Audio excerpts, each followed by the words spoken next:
जय श्री राम मित्रों, स्वागत है आपके अपने चैनल उमेश कॉपी ब्लॉग्स में।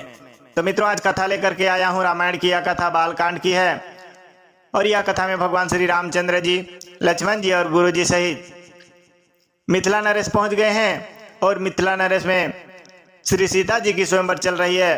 आइए सुनते हैं यह कथा दोहा चौपाई के साथ। राम बिलो के लोग सब चित्र लिखे से देखी, चित सिया कृपायतन जानि बिकल विशेष। श्यावर रामचंद्र पद जय शरणम। श्री रामचंद्र जी ने सब लोगों की ओर देखा और उन्हें चित्र में लिखे हुए से देखकर फिर कृपा के धाम श्री रामचंद्र जी ने सीता की ओर देखा और उन्हें विशेष व्याकुल जाना।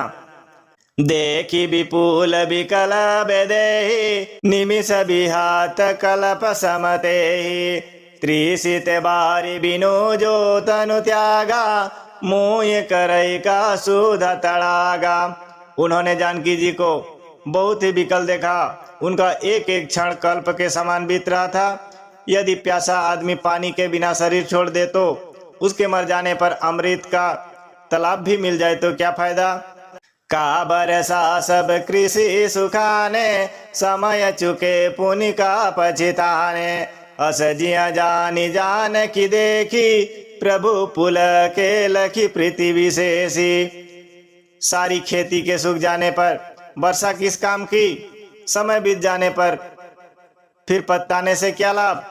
जी में ऐसा समझकर भगवान श्री रामचंद्र जी ने श्री जानकी जी की ओर देखा और उनका विशेष प्रेम लगकर वे पुलकित हो गए।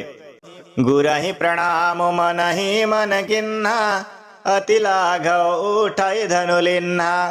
दम के उदामिनी जिमि जब लयो, पूनि नाभ धनु मंडल सम भयो। मन ही मन उन्होंने गुरु जी को प्रणाम किया और बड़ी फुर्ती से धनुष को उठा लिया। जब से हाथ में लिया तब वह धनुष बिजली की तरह चमका और फिर आकाश में मंडल जैसा मंडलाकार हो गया।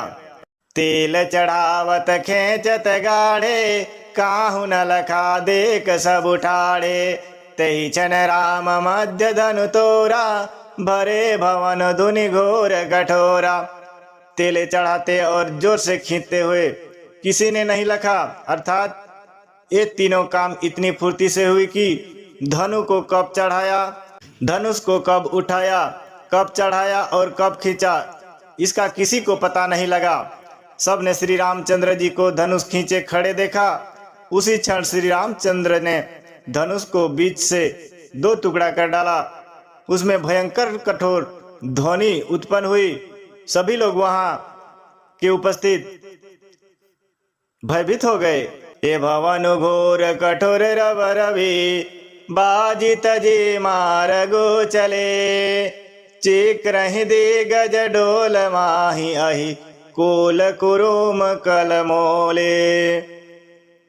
सूर असुर मुनि कर कान, दीन सकल बिकल बिचराही। चाहबर रामचंद्र पद जय शरणम, कुंडत खंडे राम तुलसी जयति, बचन उचारहि। चाहबर रामचंद्र पद जय शरणम। घोर कठोर शब्द से सब लोग भर गए। सूर्य के घोड़े मार्ग छोड़कर चलने लगे, दिग्गज चिघाड़ने लगे, धरती डोलने लगी। शेष वरा और कच्छप कलमला उठे। देवता राक्षस और मुनि कानों पर हाथ रखकर सब व्याकुल होकर विचारने लगे। तुलसीदास जी कहते हैं, जब सबको निश्चय हो गया कि श्री रामचंद्र जी ने धनुष को तोड़ डाला, तब सब श्री रामचंद्र जी की जय बोलने लगे। शंकर चाप जासु सागरो, रघुबर बाहुबली। बूढ़ सो सकल समाज चढ़ा, जो प्रथम ही मोर बस। शिव जी का धनुष जहाज है और श्री रामचंद्र जी का भुजाओं का बल समुद्र है। धनुष टूटने से वह सारा समाज डूब गया। मोहवश पहले इस जहाज पर चढ़ा था जिसका वर्णन ऊपर आया है। प्रभु दो चाप खंड मही डारे, देखी लोग सब भय सुखारे। कौशिक रूप पयो निधि पावन, प्रेम बारी आवगाहु सुहावन।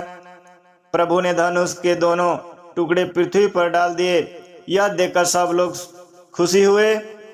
विश्वामित्र रूपी पवित्र समुद्र में, जिसमें प्रेम रूपी सुंदर अथाह जल भरा है, राम रूप राकेशु निहारी, बढ़त बिची पुल कावली भारी। बाजना भन गह गहे निशाना, देव बधु नाचहि कई गाना। राम रूपी पूर्ण चंद्र को देखकर पुलकावली रूपी भारी लहरें बढ़ने लगी। आकाश में बड़े जोर से नगाड़े बजने लगे और देवताएं गान करके नाचने लगी।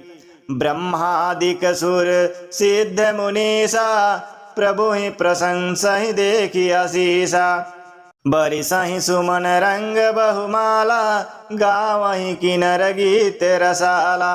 ब्रह्मा आदि देवता सिद्ध और मुनीश्वर लोग प्रभु की प्रशंसा कर रहे हैं और आशीर्वाद दे रहे हैं। वे रंग बिरंगे फूल और मालाएं बरसा रहे हैं। किन्नर लोग रसीले गीत गा रहे हैं। रही भवन भरी जय जय बानी, धनुष भंग धुनि ताज न जानी। मुदित कहाहि जहाँ तहाँ नर नारे, भंजेउ राम शंभु धनु भारी। सारे ब्रह्मांड में जय जयकार की ध्वनि छा गई, जिसमें धनुष टूटने की ध्वनि जान ही नहीं पड़ती। जहाँ तहाँ स्त्री पुरुष प्रसन्न होकर कह रहे हैं कि श्री रामचंद्र जी ने शिव जी के भारी धनुष तोड़ डाला। तो मित्रों, आज की कथा यहीं पर समाप्त करते हैं। मिलते हैं अगले कथा की ओर। तब तक के लिए हमें आज्ञा दीजिए। धन्यवाद। जय श्री राम।